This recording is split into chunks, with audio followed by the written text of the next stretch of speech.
Good afternoon. My name is Bob Hellinger. I'm with the Gühring Corporation. We have today a seminar on carbide coolant-fed deep hole drilling. I want to go through some of the basics of where deep hole drilling is at right now, especially as it pertains to carbide high performance drills. A few years back, the farthest you could probably go with a solid carbide coolant-fed drill would be 5 times D, maybe 7 times D. As time has advanced, we're getting up to 12 times D, 25 times D. And what I mean by that would be taper length carbide drills, possibly an extra length carbide drill. You might be able to get away with it. As time has gone on now, though, we're up to 40 times D solid carbide coolant-fed drills.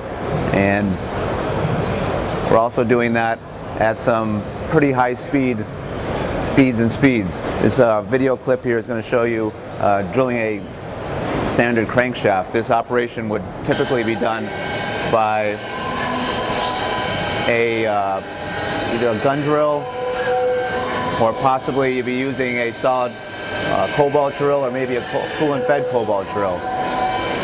With the new advances in carbide, this video is showing how we can do it with a new high-performance deep hole drills. The first op here would be an end mill, basically flattening out a surface for the secondary op to come in. As we come around, we'll advance that, then we'll have to come in with a pilot drill.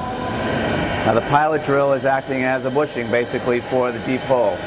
These pilot drill is being done by what we classify as an RT100 coolant-fed or solid carbide drill.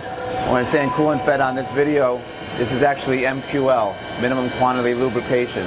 In a standard operating procedure, you're probably using flood coolant, but right here, just for the video, we're doing it with just a misting coolant.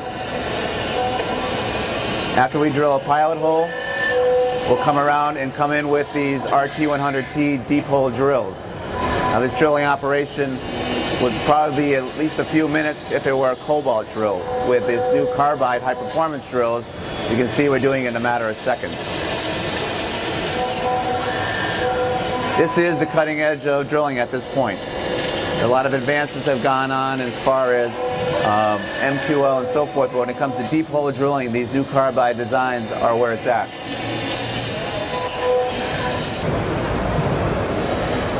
So, what makes the drill work? First of all, we have sub-micron grain carbide.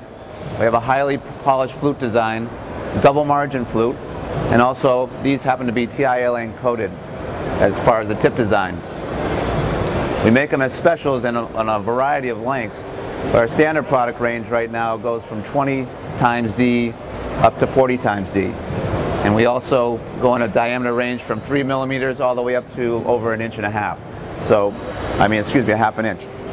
So, why would we want to use these high performance drills? If you take a look at a standard drilling operation, would say a type N drill. Type N would be the helix you would see on maybe a drill that you would get at Home Depot or something, a standard jobber's drill. If you were drilling deep with a drill like that, you could maybe drill 5 times the diameter before you'd have to retract. In other words, the drill would fill up with chips, you'd have to retract, pull it out, evacuate the chips. Then you go another maybe diameter and a half, you do some type of a peck cycle, drilling in, out, clear the chips, in, clear the chips, and so forth. It's time consuming. If you want to step it up, you'd go to a GT or a parabolic flute design, a more wide open flute design.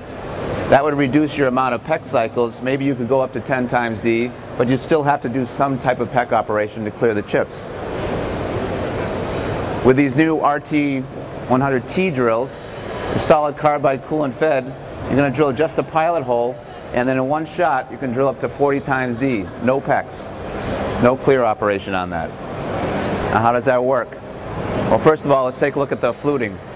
This would be a profile of a drill if you cross-sectioned a drill, and we took a look at a standard drill would be this dotted line. That would be a type N profile. As you see, we contrast that with a parabolic design, which is the profile in yellow. You have much more flute space when you're talking about a parabolic design. Also with a parabolic design, I want you to notice that the actual web thickness to the core of that drill is actually thicker with a parabolic design than with a type N. So even though you've got more flute space, you would think you might have a weaker drill. You actually have a stronger drill because you have a much greater core to that. The RT100T drill uses that parabolic profile, but also in a coolant-fed design. So it's a little bit of an alteration to it. And we also want to take a look here at the margin design. A standard drill would have two margins. You'd have a margin on one side of the drill and on the opposing side of that drill. And theoretically, the only part of that drill that should be touching in the hole would be these outside margins. Okay? On a double margin design, what we do is we put a secondary margin behind the primary on both sides of that drill. What that does is add to stability in the cut. So when you're in the cut, instead of having two bearing surfaces, we actually have four.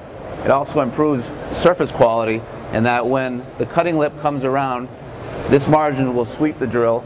The second margin will come around and follow it and give you a nice clean hole, and that helps in deep hole designs. On these T drills, we do something a little bit unique in that we have a double margin design, but only about 100 millimeters back. And after that, we have a transition zone where we go from a double margin design to a full cylindrical grind. Okay, so what we're doing here is eliminating the margins, so where you don't need to have any contact and when you don't want to have contact in the hole, we've eliminated any possibility of that by eliminating the margins on the drill. Another thing we want to take a look at, and what's unique about these drills, is the web design. On a conventional drill, you'd have an increasing web taper. So in other words, the web design, or the core of the drill, is actually thicker in the back than it is in the front. And that's standard on any drill that you get, whether it be from one manufacturer to another, if it's a conventional design. And what happens with that, if you take a look at a cross-section, we cross-section this drill, you see that in the front we have a thinner web than we have in the back of that. Basically, it makes for a nice stable drill. The problem you have is when you're drilling a deep hole, as far as chip space goes, you have a lot more chip space in the front here, but once you get deep in that cut, so say you're drilling down, as you get deeper into the cut, you are now losing chip space here. Okay? Another thing you got to look about is regrinds also. When you want to regrind that drill, if you regrind to here, you're going to have some kind of a chisel edge. Okay, as you regrind the drill farther back, that chisel edge expands. Well, that does no cutting whatsoever, so you're going to need to thin that out. All right? So with chip space and also web thickness is an issue when you're talking about a conventional fluting. With a parabolic drill, when we talked about the one that eliminated the need for PEX, a parabolic drill will have a constant web or parallel web design. So what happens here is your chip space in the front is going to be equal in the back. So when you get deep in the hole, you got as much space for that chip to evacuate in the rear as you had in the forward part of that drill. And also in regrinds, now if you regrind back, you don't have to worry about web thinning because you have the same core or web design. Let's contrast that with now the new T-drill design. This is what is a little bit unique about these drills and why they work, is you have something called reverse web taper. So with reverse web taper, we have that constant web design here, but actually the front of the design, we have an increased web. Okay, so it's actually thicker here. So instead of having an increased web or a parallel web, we have a larger web, and then we cut down to a smaller web design. Well, why do that?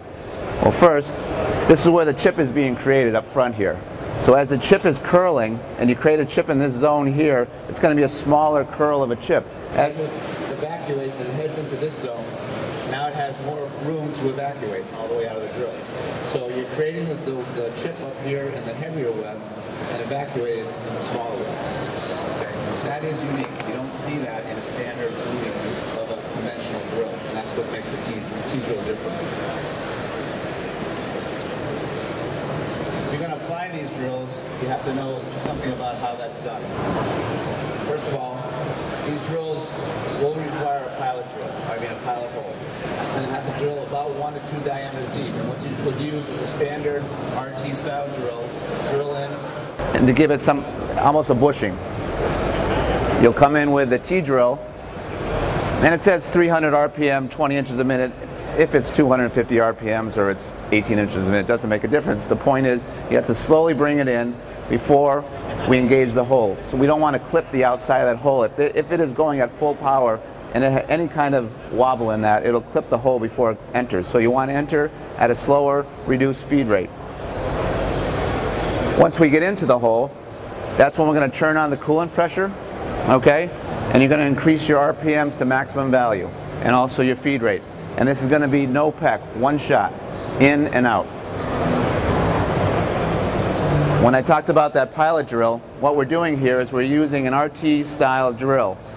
We're going to use an RT100 drill. That drill has an M tolerance on the OD of that drill, okay? And what an M tolerance is, and you see here an example of a 3 to 6 millimeter drill, it's going to have a plus tolerance. So in other words, you're going to have that diameter, say it's 3 millimeters, it's going to be slightly oversized, okay? You're going to lead with that pilot tool, and after that you're going to come in with the RT100T, which has an H tolerance to the diameter. That H tolerance is a 0 minus tolerance, okay? So if you're going to pilot, all you have to do is take one of these drills, and I don't care what style drill it is from us, you're going to have a 5 millimeter drill, and you're going to follow with a 5 millimeter drill. It's pretty easy, pretty simple. You don't do any calculations. It's just talking about the tolerance on the OD of that drill. Coolant pressure. We recommend 30 bar on that, 400 psi. In reality, our people are out there running it at 200 psi without a problem, okay? But the people in R&D always like to go on the top end of it, so we're saying 400 psi.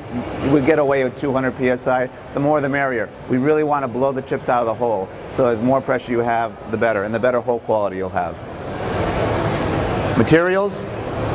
So one of our speed and feed charts on here, you'll see it's recommended for a broad range of materials. The ones we don't recommend at this point would be a titanium material, which tends to collapse on itself, so you don't want to have that. The deeper you go, obviously, if it collapses, it's going to affect the drill. And we also say aluminum, but the original, design, we said we couldn't do it in aluminum. Our people are in the field right now running in aluminum, and they're successfully doing it. The problem is if you get in, say, a 6061 or something, and you start to go in and there's any kind of wobble, it might bell moth the hole slightly. So we're not giving you speeds and feeds, but if you want to run in aluminum, it can be done. But definitely in any kind of alloyed, unalloyed steel, stainless steel, you can run these deep hole drills successfully. And then let's just take a look at what you normally would do compared to what you can do. The old way to do a deep hole drill with a 1/4 inch diameter, and if you're going in a deep hole operation, if you're going to contrast the gun drill design, which is a single flute design, to an RT100T, a gun drill you recommend about 325 as far as the surface feet. RT100T would be run slower, but this is the key here, is chip load. You get much more aggressive on your chip load, and what that calculates out to is inches per minute. So you're talking about going 31 inches a minute versus a standard gun drill of 12 inches a minute.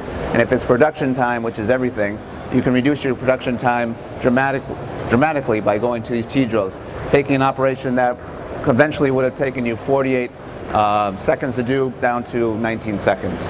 So it's quite a time savings by using RT100T drills. So right now what we see the market for these drills is someone who's in a CNC operation who would have to send out a part for, say, a gun drilling operation. Now they can do it on a piece of CNC equipment. Or if they were running a part on CNC, they were probably using a cobalt drill or a coolant-fed cobalt drill. You can take that cycle time and cut it in half by using these solid carbide coolant-fed drills. And that's the market really where these are going after. So, just a brief overview of solid carbide coolant-fed T drills.